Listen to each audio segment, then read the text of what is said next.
jour 1, le grand jour, le premier jour. Rose est prête pour le départ, un nouveau départ. Elle part, elle se casse, elle s'enfuit, sort, déménage, s'évade, part en voyage. Un long voyage, sans retour, sans regret, sans adieu. Elle est prête, elle a tout préparé. Sa brosse à cheveux et la chemise en pilou de son grand-père, son passeport et sa collection de timbres rares, son ouvre-boîte et les escarpins rouges de son oncle. Mais tout cela n'est peut-être guère intéressant pour nous. Surtout, Rose part découvrir le vaste monde qui n'attend qu'elle pour tourner, bien sûr. Jusqu'où la conduira cette quête ? Nul ne le sait. Mais Rose a de grandes ambitions, une grande œuvre à réaliser. Son destin l'attend. Allons-y. Maintenant. À moi le monde. À moi le monde. Ah oui, mais comment ? Pour partir en voyage, il faut s'en donner les moyens. De transport. Ah, j'aurais pu faire mieux.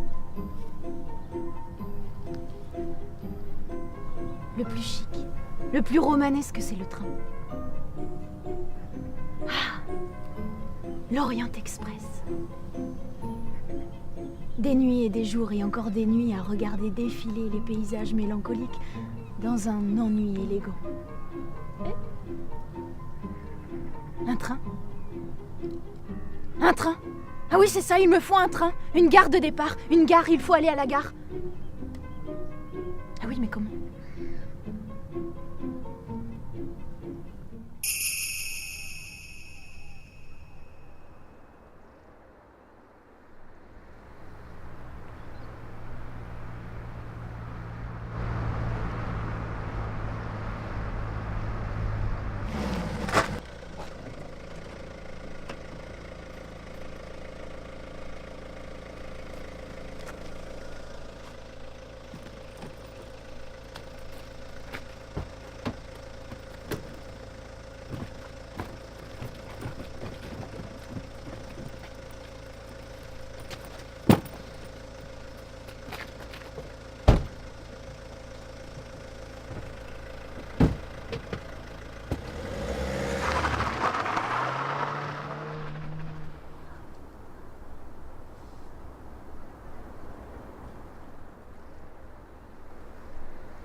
Allô, frérot, tu voudrais pas m'aider ?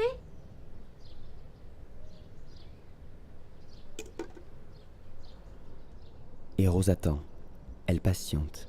Elle poireaute et attend encore.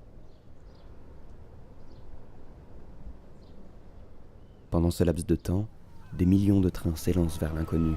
Des milliers de bateaux quittent le port, fendant la vague avec puissance et détermination. Des millions et des milliers de passagers s'envolent à bord d'un avion pour recommencer ailleurs ce qu'ils n'ont pas pu finir ici.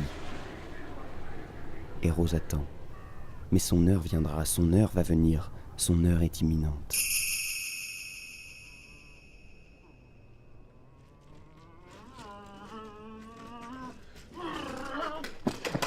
Allez, viens, s'arrête, on y va.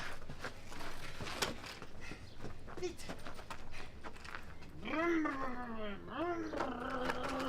Vous doutez que cette histoire commence un jour ? Vous pensez qu'elle est sans queue ni tête ?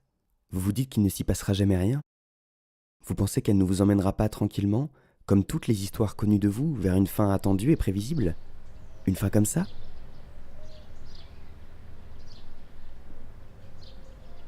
Ou comme ça ? Ou encore comme ça ? Non, ça, c'est du déjà vu.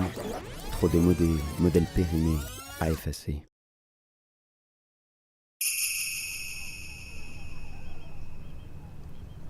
Et puis, pourquoi cette obsession de vouloir connaître la fin ? À la fin, il n'y a plus rien à dire, rideau. C'est pas excitant. Rien à voir avec le début. Au début, on frémit d'impatience. On attend, on aiguise son appétit, on a de l'espoir. Tout est possible, tous les possibles et même tous les imprévus. On attend que ça bouge, qu'il y ait du grabuge, du suspense, de l'action. Alors qu'à la fin, Tout est fini, bouclé, borné, limité, délimité. Donc finalement, le plus important, c'est l'espoir du début. Et puis, c'est l'action, c'est nos actes. Sans oublier le destin, les aléas du destin, les hasards du destin. Alors pourquoi s'intéresser à la fin ? Ce mot fin, s'il existe, ne devrait s'écrire qu'au pluriel. Non pas la fin, mais des fins, une infinie probabilité de fin. Et à chaque fois un nouveau cycle, de nouvelles combinaisons possibles pour écrire notre liberté d'humain. Ainsi, cher public, l'histoire de Rose et de son voyage n'a pas de fin. À vous d'échafauder les hypothèses les plus raisonnables ou les plus folles, les plus pessimistes ou les plus optimistes, les plus tendres ou les plus cruelles, sans que jamais, sur cet écran, ne s'écrive le mot « fin ».